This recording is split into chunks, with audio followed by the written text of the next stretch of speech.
تو کیا یہی اسٹینس رکھیں گے کہ جی پہلے دن مجھے نہیں بولنے دیا، اب 5 سال جو ہے میں آپ کو کس کروں گا؟ بھائی ایسے تو نہیں ہوتا، یہ ملک ہے. He is the head of government in Islamic Republic of Pakistan. یہ دیکھیں اختلافات کون سی گورنمنٹ کی اپوزیشن کے ساتھ نہیں ہوتے. صحیح ہے. میاں نواز شریف کے کیا پیپلز پارٹی کے ساتھ نہیں تھے؟ کیا ذوالفقار علی بھٹو کی اپنی اپوزیشن کے ساتھ نہیں تھے؟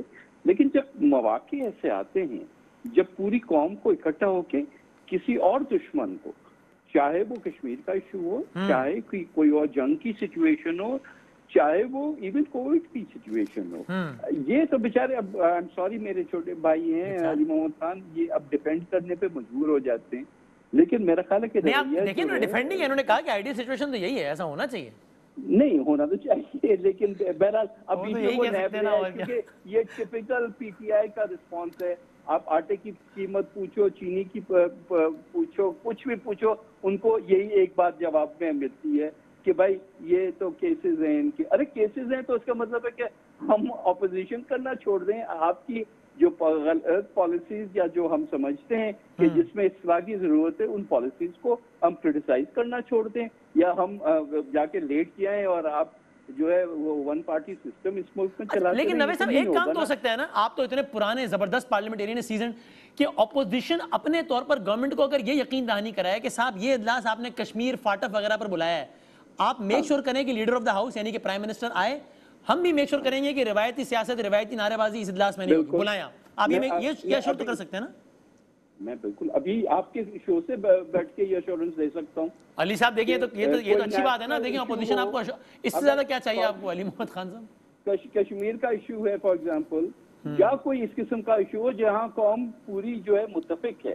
آپ کی پالیسیز آپ کے جو وہ ہیں ان سے ہم نے اختلاف ہو سکتا ہے، لیکن ایشو سے تو اختلاف نہیں ہے. ہم ایز پاکستانی سوچیں بھائی، آج ان سے پوچھو کہ کیا ان کا بل جو تھا ایف اے ٹی ایف سے ریلیٹڈ، کیا وہ اپوزیشن پوری ایک جے یو آئی کو چھوڑ کے ان کے اعتراضات تھے، لیکن کیا اپوزیشن نے ساتھ نہیں دیا؟ اس سے پہلے 2 بل پچھلے جو سیشن میں کے آخری دن پہ پاس ہوئے، کیا اس میں ساتھ نہیں دیا؟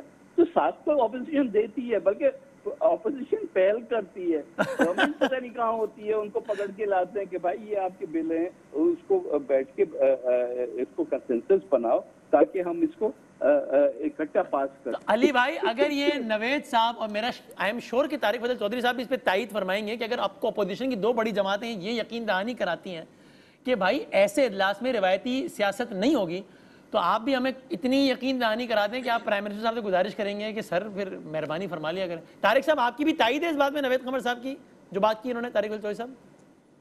سر میں بالکل اپنی تائید نوید قمر صاحب کی بات میں، شاہ صاحب کی بات میں شامل کرتا ہوں، لیکن میں اس کے ساتھ ایک جملہ عرض کرنا چاہتا ہوں. ہو گیا کہ حکومت کی سنجیدگی کا عالم یہ ہے کہ ادھر نوید قمر صاحب کھڑے ہوں، ادھر راجہ پرویز اشرف کھڑے ہوں، ادھر جناب شاہد خاقان عباسی کھڑے ہوں، احسن اقبال کھڑے ہوں، لیڈر آف اپوزیشن کھڑے ہوں، بلاول بھٹو زرداری صاحب کھڑے ہوں، ادھر سے جواب ملتا ہے مراد سعید صاحب کی طرف سے. میرے لیے وہ قابل احترام ہے، لیکن اس کے بعد جو ماحول بن جاتا ہے وہ پوری دنیا دیکھتی ہے. کبھی ہم ٹاک شوز کرتے ہیں، علی محمد خان کے ساتھ بھی میرے بے شمار پروگرام ہو چکے ہیں، کبھی کوئی تلخی نہیں ہوئی. یہ اپنی پارٹی کا پورا موقف دیتے ہیں، بڑے بھرپور انداز سے دیتے ہیں، لیکن ایک انداز ہے، ایک سوبرنیس ہے، ڈیسنسی ہے. ان کو کیوں نہیں کہتے کہ یار تم ذرا جواب دو بلاول بھٹو زرداری کی تقریر کا؟ شاہ محمود قریشی کو کیوں نہیں کہتے؟